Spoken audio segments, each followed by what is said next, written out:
مرتدین کے ساتھ سلوک کی جھلکیاں۔ مرتد کسے کہتے ہیں؟ جو ایمان لانے کے بعد کافر ہو گئے۔ سوال،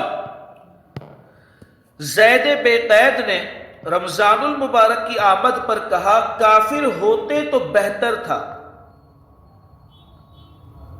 یہ 30 روزے تو نہ رکھنے پڑتے، معاذ اللہ، وہ یہ کہتے ہی کافر ہو گئے۔ زید بے قید نے رمضان المبارک کی آمد پر کہا کافر ہوتے تو بہتر تھا، یہ 30 روزے تو نہ رکھنے پڑتے۔ یہ سن کر بکر نے بکا، ہاں بھائی، اللہ پاک نے یہ جو 30 روزے بنائے ہیں پوری قید ہے، بھوک پیاس لے کر آتے ہیں، بڑا ظلم ہے، رمضان کے روزے بڑے ظالم ہیں، لیکن جو ظلم کرتا ہے تھوڑے دن رہتا ہے۔ ان واہی تباہی کلمات بکنے والوں کے بارے میں کیا شرعی حکم ہے؟ دونوں شخص کے بارے میں کیا حکم ہے؟ جواب، میرے آقا اعلی حضرت امام اہل سنت مولانا شاہ امام احمد رضا خان علیہ رحمت الرحمن نے اسی طرح کے سوال کے جواب میں ارشاد فرمایا، یہ دونوں شخص یقیناً کافر اور مرتد ہے، اور تمام مرتدین کے لیے یہ احکام ہے کہ اگر عورت رکھتے ہو تو ان کی عورت ان کے نکاح سے نکل گئی، ان کے پوچھنے کی ضرورت نہیں ہے، اس نے کفر کیا، عورت نکاح سے نکل گئی، اب وہ روک بھی نہیں سکتا۔ عورتوں کو اختیار ہے کہ بعد عدت جس سے چاہے نکاح کر لے۔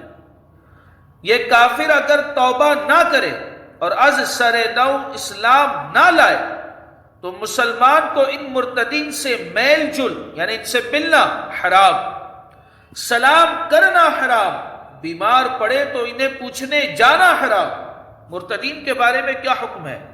جو مرتد ہے، جو اسلام لانے کے بعد مسلمان ہونے کے بعد کافر ہو گئے، مسلمانوں کو ان سے ملنا حرام، ان سے کلام کرنا حرام، وہ بیمار پڑے تو انہیں پوچھنا حرام، مر جائے تو ان کے جنازے میں شرکت حرام، انہیں غسل دینا حرام، ان پر نماز پڑھنا حرام، ان کا جنازہ کندھے پر رکھنا حرام، جنازے کے ساتھ جانا حرام، مقابر مسلمین یعنی مسلمانوں کے قبرستان میں دفن کرنا حرام۔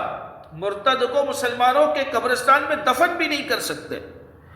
ان کے اقارب یعنی رشتہ دار اگر حکم شریعت مانے تو ان مرتدین کی موت واقع ہو جانے پر ان کی لاشیں دفع عفونت یعنی گندگی دور کرنے کے لیے پھینکے، یعنی اب وہ مر گیا تو کرے کیا؟ تو اب یہ نیت سے کہ ہم گندگی دور کر رہے ہیں تو گندگی دور کرنے کی نیت سے بھنگی چماروں سے ٹھیلے پر دلوا کر مسلمانوں اور کافروں سب کے مقابر قبروں سے جدا کسی تنگ گھڑے میں کتے کی طرح پھکوا کر اوپر سے پاٹ دے۔ وَذَلِكَ جَزَاءُ الظَّالِمِينَ ترجمہ کنز ایمان، اور بے انصافوں کی یہی سزا ہے۔ واللہ تعالی اعلم، یعنی جو ایمان لانے کے بعد پھر گئے تو ان کے ساتھ یہ سلوک کیا جانا چاہیے۔ وَذَلِكَ جَزَاءُ الظَّالِمِينَ، اور بے انصافوں کی یہی سزا ہے۔ واللہ تعالی اعلم۔ اللہ تعالیٰ اپنے حبیب کے صدقے میں ہمارا ایمان سلامت رکھے، ہمیں ایمان پر خاتمہ بالخیر نصیب فرمائے۔ اب یہاں سے زکوٰۃ کے بارے میں سوال و جواب شروع ہوں گے۔ رمضان کے بارے میں پڑھے ہم نے، ہے نا، اب زکوٰۃ کے تعلق سے، روزوں کے بارے میں ہم نے پڑھے، ہے نا، اب زکوٰۃ کے تعلق سے سوال و جواب۔ جو زکوٰۃ کو فرض نہ مانے وہ کافر ہے۔ سوال، زکوٰۃ کی فرضیت کا انکار کرنے والے کے لیے کیا حکم ہے؟ جواب، زکوٰۃ کی فرضیت کا انکار کرنے والا کافر اور مرتد ہے۔ نماز فرض ہے، کوئی کہے نماز فرض نہیں ہے، کافر ہے۔ روزہ فرض ہے، روزہ کوئی یہ کہے کہ روزہ فرض نہیں ہے، اس کی فرضیت کا انکار کرے، وہ شخص کافر ہے۔ اسی طریقے سے زکوٰۃ فرض ہے، جو زکوٰۃ کی فرضیت کا انکار کرے وہ بھی کافر ہے۔ 2.5% سے زائد زکوٰۃ کا حکم ہوتا تو، سوال، اگر اللہ عز و جل 2.5% سے زیادہ زکوٰۃ ادا کرنے کا حکم فرماتا تو میں نہ دیتا، ایسا بولنے والا کیسا؟ دیکھیں، 40واں حصہ ہمیں ادا کرنا ہے۔ اگر آپ کے پاس 40 روپے ہے تو آپ کو اس میں سے 1 روپیہ زکوٰۃ کے ادا کرنا ہے، 40واں حصہ ہے نا۔ بنی اسرائیل پر 1/4 حصہ زکوٰۃ فرض تھا، مطلب 40 روپے ہے تو 10 روپے زکوٰۃ دینا ہے، 25%۔ ہم پر 2.5% زکوٰۃ فرض ہے، 100 روپیہ ہے تو 2.5 روپیہ ہمیں دینا ہے، 2.5%۔ اللہ تعالیٰ کا ہم پر کتنا کرم ہے ہے نا؟